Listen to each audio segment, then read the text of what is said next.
Hello everyone. Today in this session, let's discuss about the real-time operating system and distributed operating system.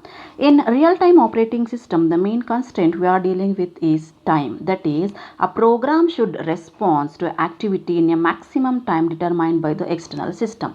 The different example we can take is medical field, or you can take it as a air traffic control. For example, if you are taking a air traffic control, the instructions which are given by the with a control room in the ground that are going to instruct your pilot to reach the destination, right? So along with that, it will help the pilot so that he can avoid the collision with another plane, or he can control to have the traffic in the air. So it all depends on the instruction which are given by the control room in the ground. If there is a delay in giving the instruction from the control room, then just think, if the pilot is not getting the instruction within a second, there may occur a big problem, right?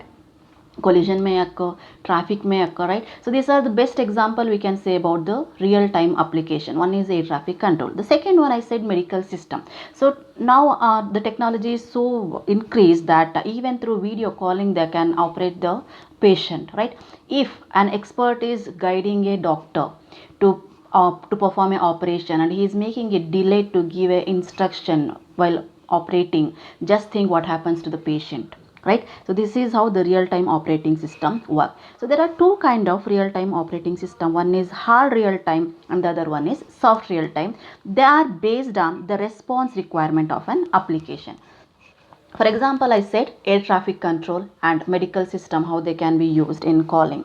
So in these two applications, if there is a delay even in second to instruct the particular person, there happens a big problem, right? That is, you have to get the response within a given time so that you can avoid the problems. That is where the hard real-time system stands. That is, the response requirement of an application should meet all its conditions.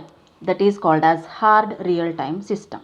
For example, if you are making a video calling, or if you are having VoIP, nothing but voice over internet protocol.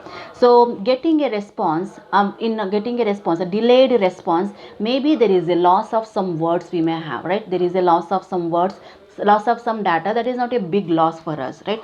So that kind of application are called as soft real-time system, where it will make effort to meet all the response requirement, but that response requirement is not guaranteed. So based on the response requirement of an application, we can categorize the real-time operating system into two. One is hard real-time system and the other one is soft real-time system. The best example for hard real-time systems are air traffic control and medical system, and for soft real-time system you can go for computer gaming, multimedia transmission and reception. So here, based on these categories, we can have the features of real-time operating system. So here you can say that, so this real-time RTOS what we have, it will help us to create the multiple processes with an application, right? So it will permit us for the creation of multiple processes within an application.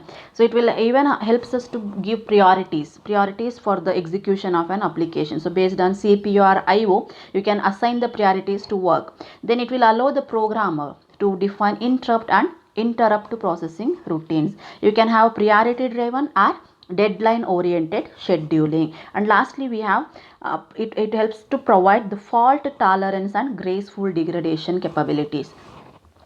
So fault tolerance means is nothing but having the resources in backup. For example, if you are having a disk, so instead of having one, you can have two, so that if the one is out of control, maybe one is having some problem with the computation, then the other will take care of it instead of stopping it. Instead of stopping its computation, the other will take care of it, so that the computation will be over instead of stopping it. When these problems occurs, the performance should be decreased, the performance should be lowered when we have the problem, and once that problem is rectified, the performance will be as usual before. So here we have two words, one is fault tolerance and the other one is graceful degradation. So fault tolerance is you have to take care of the computation without stopping it by giving the service, having the redundancy resources. And the graceful degradation is, once there is a problem, you have to lower your performance until the problem is rectified. Once it is rectified, then you can give your performance as it is. So next we have distributed operating system. So a distributed operating system, it consists of several individual computer systems connected through a network, we say. So connected through a network, for example, you can say about LAN. So local area network, where you can have around some kilometers, all the systems are connected, where the resources are shared. For example, printer, right? So that printer is shared among all the resources. So the features, it has been shown over here. One is resource sharing. So all the systems are connected, they'll be having their own resources like CPU, IO, right, your printers, all these resources are shared. So it helps us improving the resource utilization across the boundaries of individual computer system.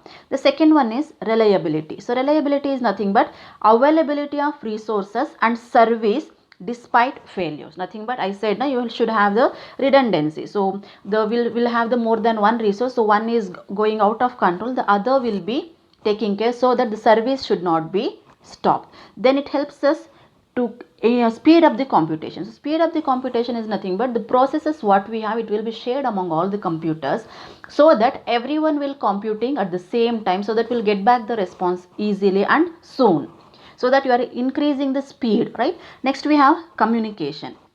So you can have the means of communication between the remote entities, we say. So this is about your distributed operating system. So here we say a distributed system is a system which consisting of two or more nodes. So node is nothing but your computer with its own memory.